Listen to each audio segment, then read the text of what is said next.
Don't you care? Jesus, can't you see what's going on? You're asleep, acting like everything's fine, and we're in this dangerous storm. I'm sure we've all had moments before in our life, I know at least I have, where I say, Jesus, where are you? Have you forgotten about me? God, why would you allow my loved one to die that way? Why would you allow my friend to get sick? Why would you cause or allow this certain thing to happen in my life? And we inadvertently blame God for the problem. When I hear people make statements like, God, why would you allow this to happen? I often think in my mind, I don't always say it.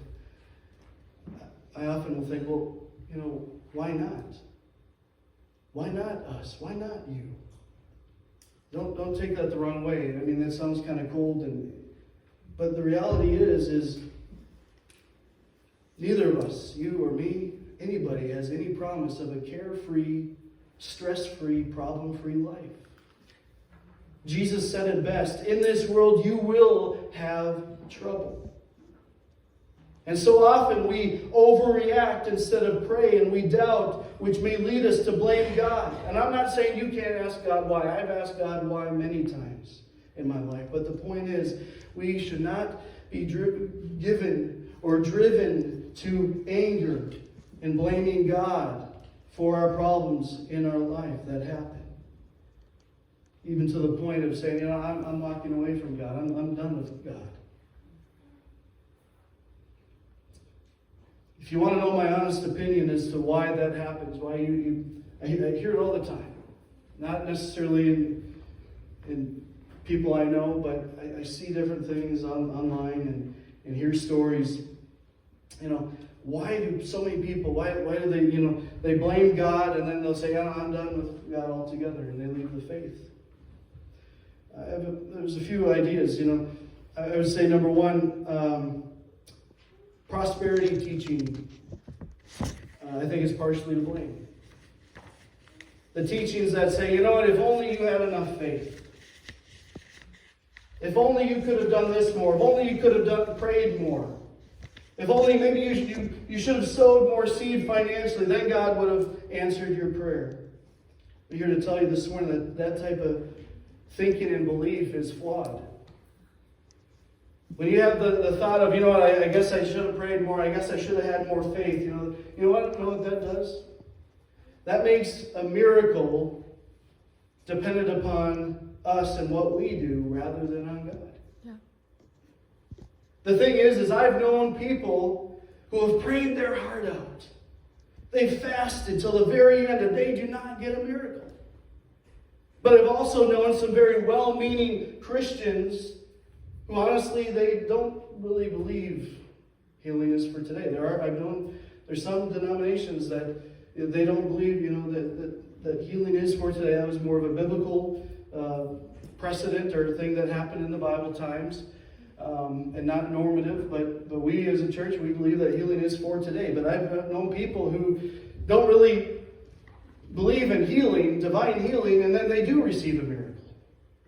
How do you explain that? If it all came down to the effort that we put into it and our measure of faith, how do you explain that?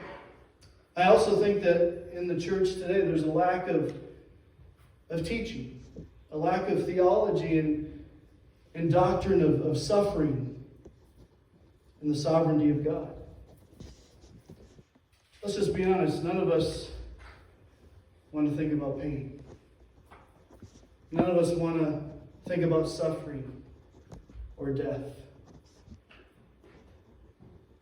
If I decide, that's all I'm going to preach on for the next 6 months is going through problems, sickness, death, all that stuff.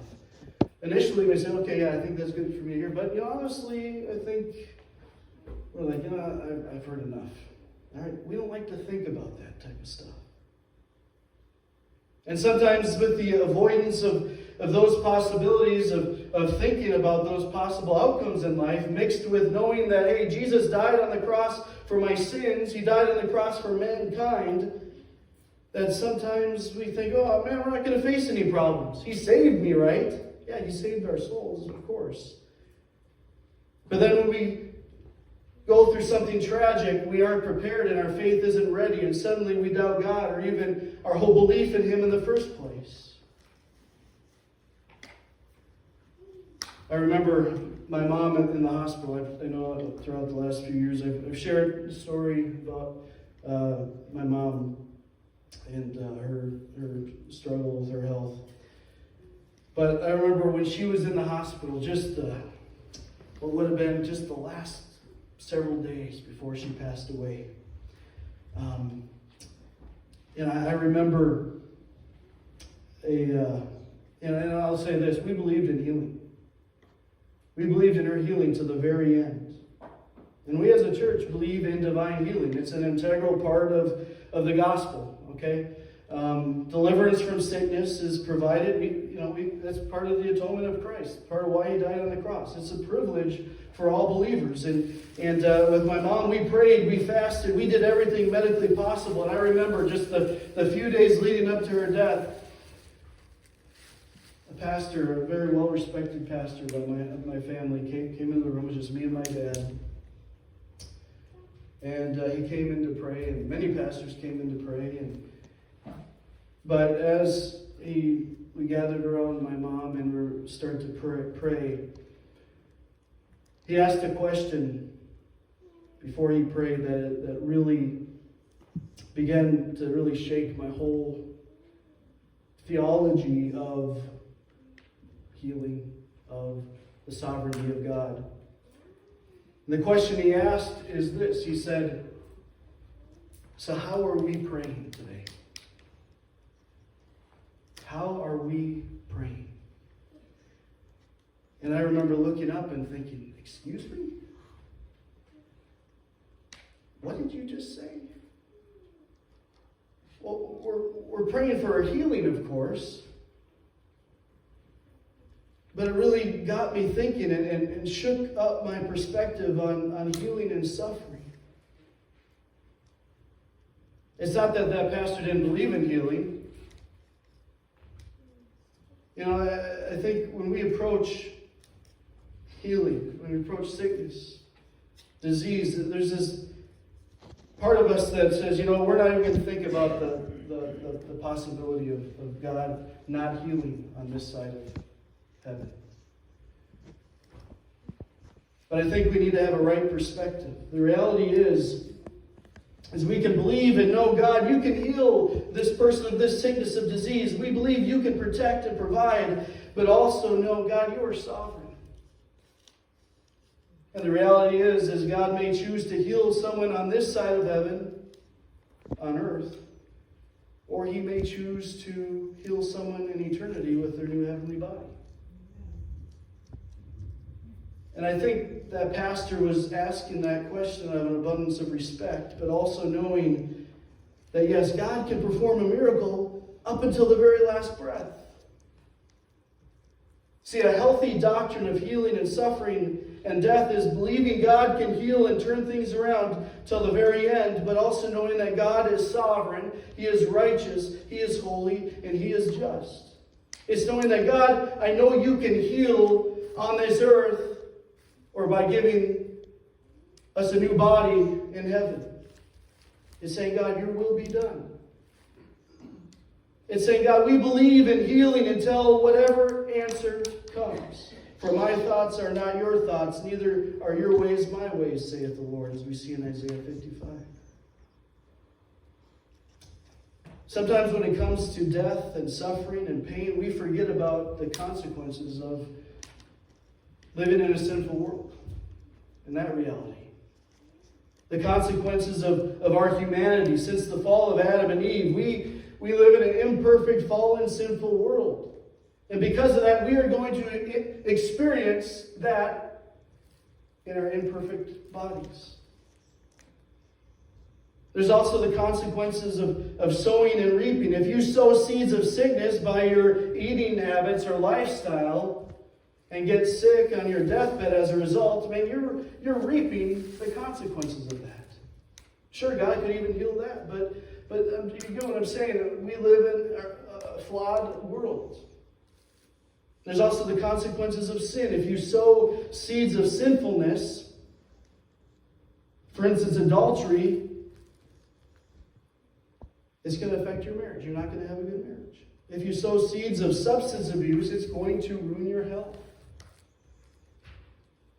And so often, like the disciples we see in this story, we may say and ask God, don't you care? Have you forgotten about me? So let's look at what Jesus then says. He says, why are you so afraid? Have you still no faith? Notice the word still. It's like this is an ongoing thing Jesus is trying to teach them. You still don't have faith? See, they were looking at the storm more than Jesus. They were making their problem bigger than God. See, our faith needs to remain steadfast. Faith needs to be our anchor. And what do we know about faith? Faith is believing without seeing. I love Hebrews 12, verse 2. It says, looking to Jesus, He is the founder and perfecter of our faith, who for the joy that was set before him endured the cross, despising the shame, and is seated at the right hand of the throne of God. See,